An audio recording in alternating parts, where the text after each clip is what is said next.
Welcome to No Filter Healthcare Podcast. This is where reality meets medicine, raw, unscripted, and uncensored. Co-hosted by healthcare aficionados Taylor Dunn and Tamara Dhanda. Ready to deep dive into the heart of healthcare? No filter, just facts. Let's get started. Welcome to No Filter Healthcare. I'm your co-host, Taylor Dunn. And I'm your other co-host, Tamara Dhanda, and today we have our guest speaker, Dr. Bryan Laskin, who's the CEO and co-founder of ToothApps. Hey, Brian. It's great to have you here today. Thank you very much for having me. Appreciate it. Okay, I'm going to be honest. I was really excited to talk to you today about your company and everything that you're doing to change the dental and hopefully medical industry. But before we get into all of that, I wanted to talk to you about your book. You wrote another book that was recently published, and I'd love for you to just tell us what's it called and what it is about. Yeah, it's coming out in September of this year. It's called Dental Disorder, Exposing the Biggest Problem in Dentistry and How to Solve It.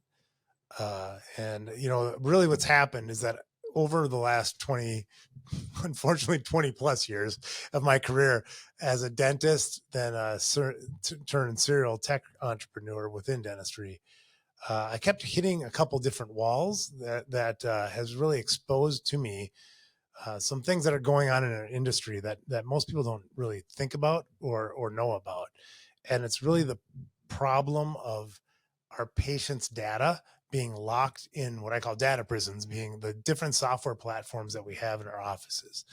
And that I believe that we're entering a phase of dentistry that is going to unlock more innovation and higher quality care that I've seen in my career. I feel like we're at a liminal moment, an inflection point. I like to think of dentistry in the three phases. So dentistry 1.0 is analog dentistry. Dentistry 2.0 is digital, which includes everything, obviously, from digital charts to CT scans, even, CAD CAM, 3D printing, even AI, I would put, and then dentistry 2.0. And this next phase that we're going to unlock is what I call dentistry 3.0, which is a new phase of interconnectedness with our patients through teledentistry, in a connection with our medical colleagues, the whole oral medical systemic link that's going on. But none of this is possible. None of this interconnectedness it's not possible without access to our data. And so, what I detail, I should say, in the book, Dental Disorder, is not only the problem, but how we got here at this point, and who's the barriers, meaning the large companies and organizations in our industry that really have to reformat themselves in order to unlock this opportunity, and what we can do about it, the multiple angles that we need to take to solve the problem, and then detailed not just the multiple problems that many people don't think about, that cascade from not having access to your patient's records to the opportunities that we can unlock once we solve this problem. Well, I can't wait to read it. I already signed up to get notified when it's released. So, Well, thank you.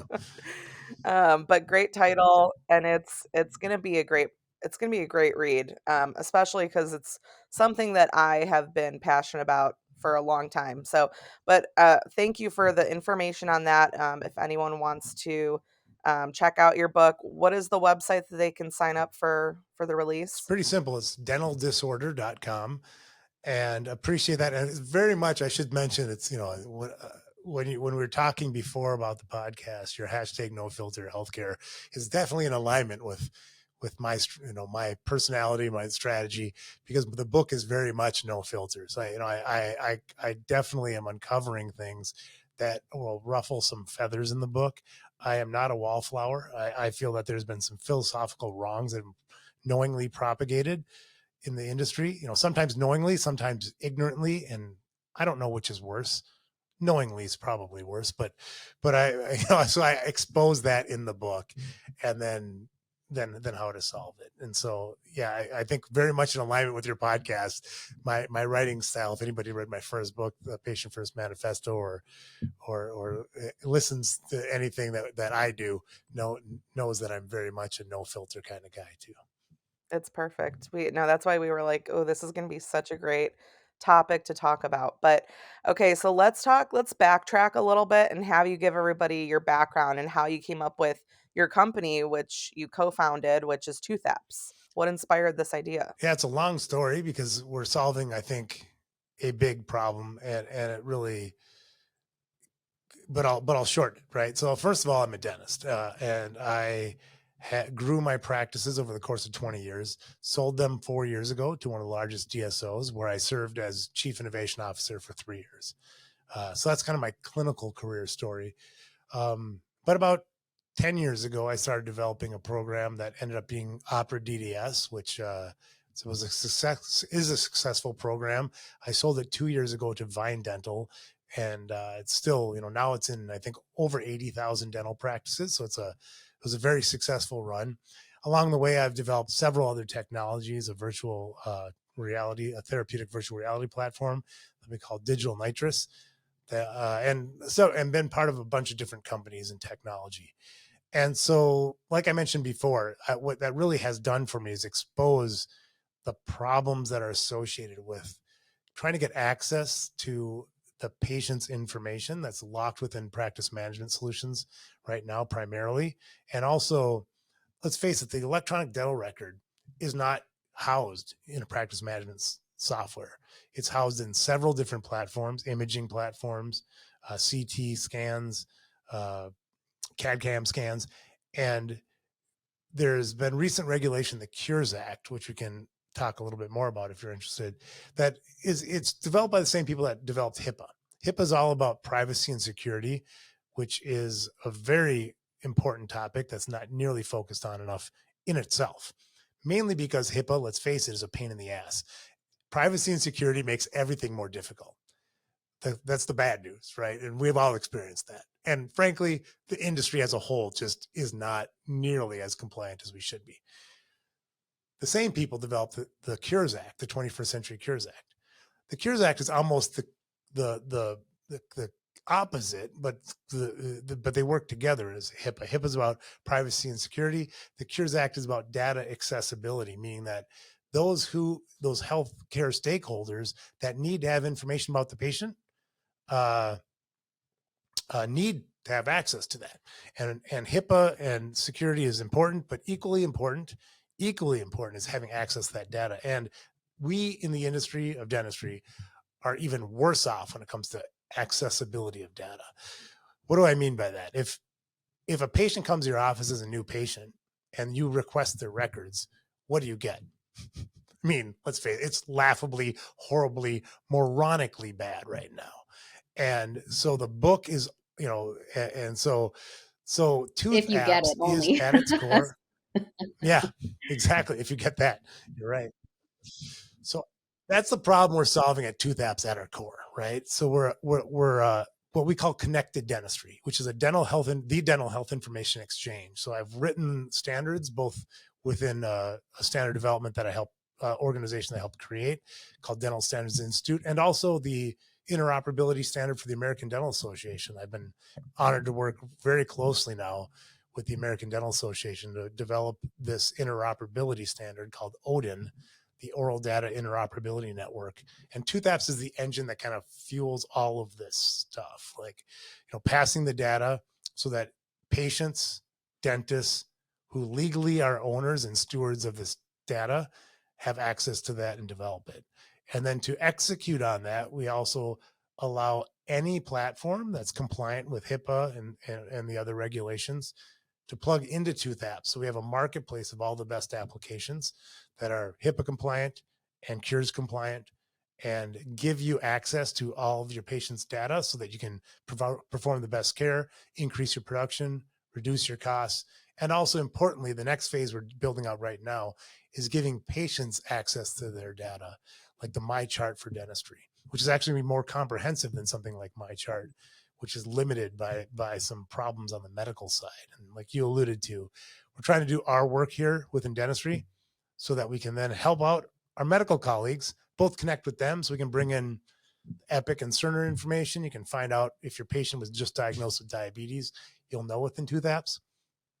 But then also help healthcare address some of the problems, not problems, unlock some of the opportunities that they have to improve interoperability more on the medical side, because they've been trying to fix interoperability within medicine for over a decade. Anybody that's been part of the medical community knows about interoperability, knows about health information exchanges, and it's on the one side sort of unfortunate that we haven't addressed it in dentistry, but on the other hand, it's given us the opportunity to create a better system within our platform of dentistry, learning from what's happened on the medical side. So I kind of went on a long soliloquy about how we got here, but that's kind of what ToothApps is.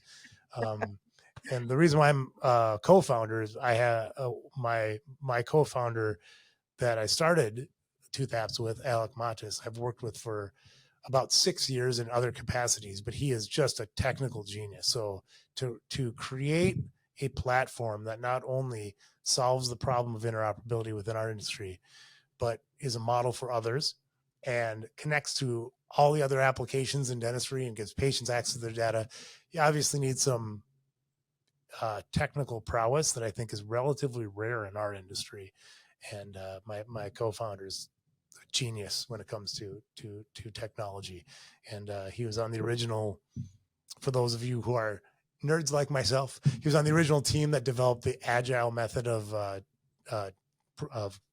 product development within coding, and just we have our secret sauce is our dev team of over 40 people that are world class. And so we have, not just the sort of industry knowledge, I think from the perspective of me being a dentist turned DSO leader and technology entrepreneur, but then also the technical prowess. And I think, and standard development, which I think is the combination that is required to address the problem holistically. So long answer to your question, but that's complete, hopefully. No, it's really great to talk about this.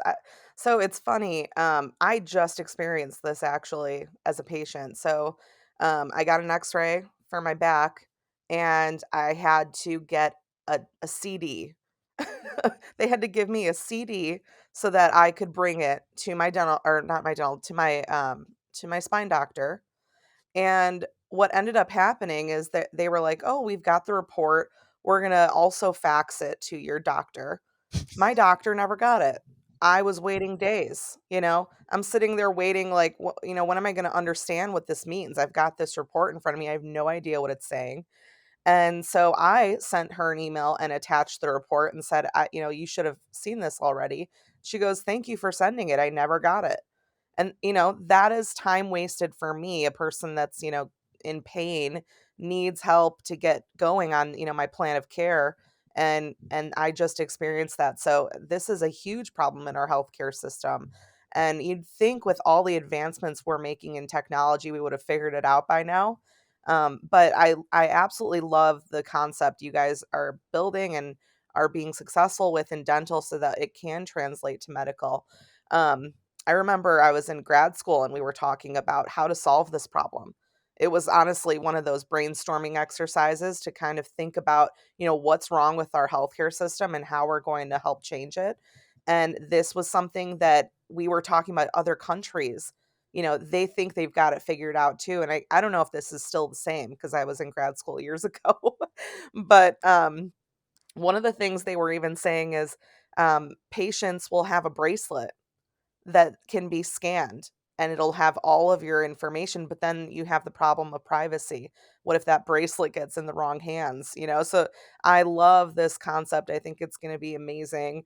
I'm so excited that you guys are doing this. Well, thank you. And first off, sorry that you're going through all that. I was, if you don't mind, uh, and I understand exactly what you're talking about. And I know the reasons why that's going on, because they have the problem licked in some aspects of medicine, but the problem is that systems don't connect with. So there's multiple health information exchanges, right?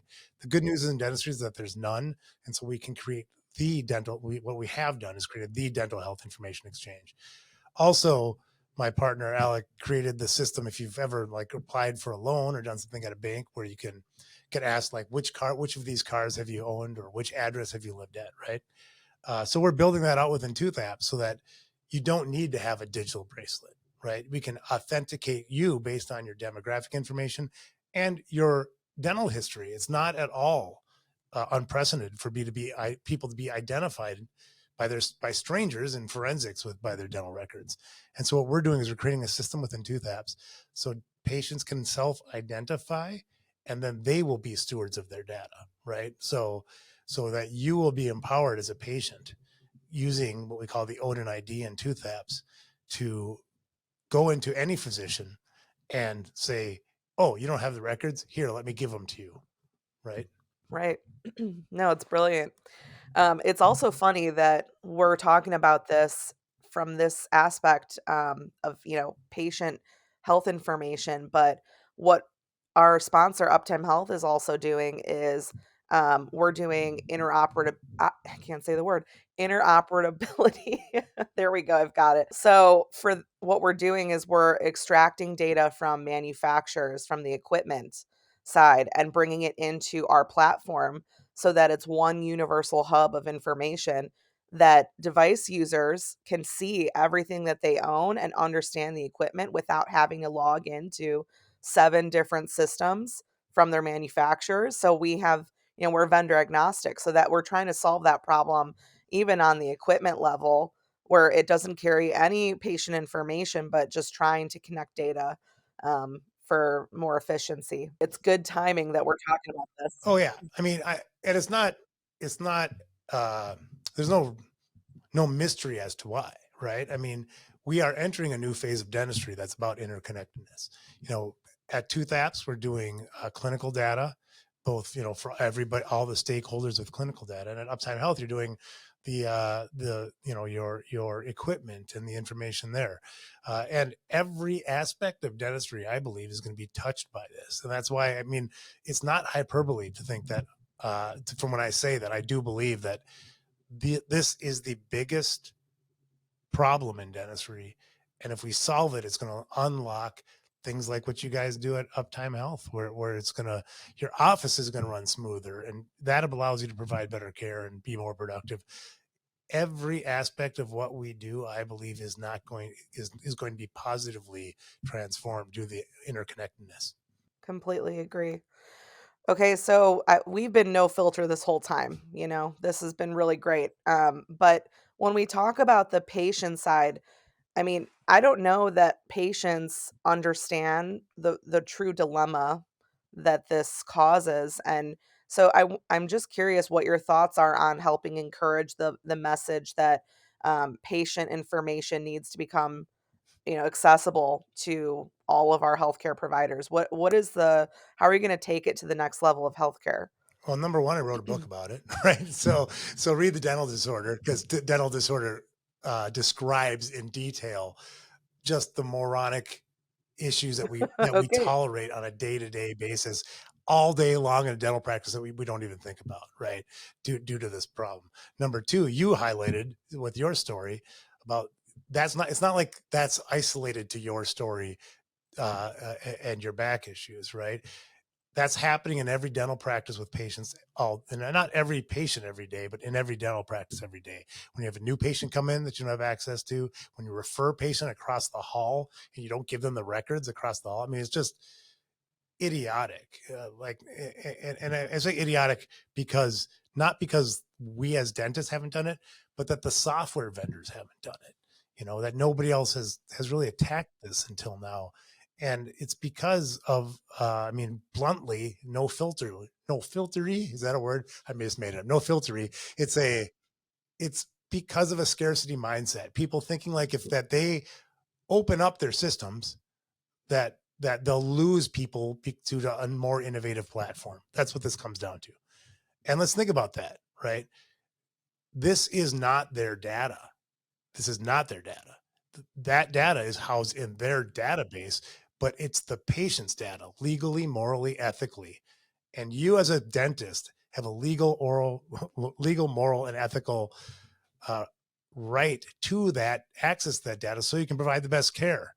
And so right now what's going on is people are illegally withholding that data, right? And if you reported these companies to the ONC or FTC, they will pay massive fines, right? What we're doing at ToothApps is giving everybody an opportunity to solve this. Same thing with what you're doing with, but you're right, absolutely.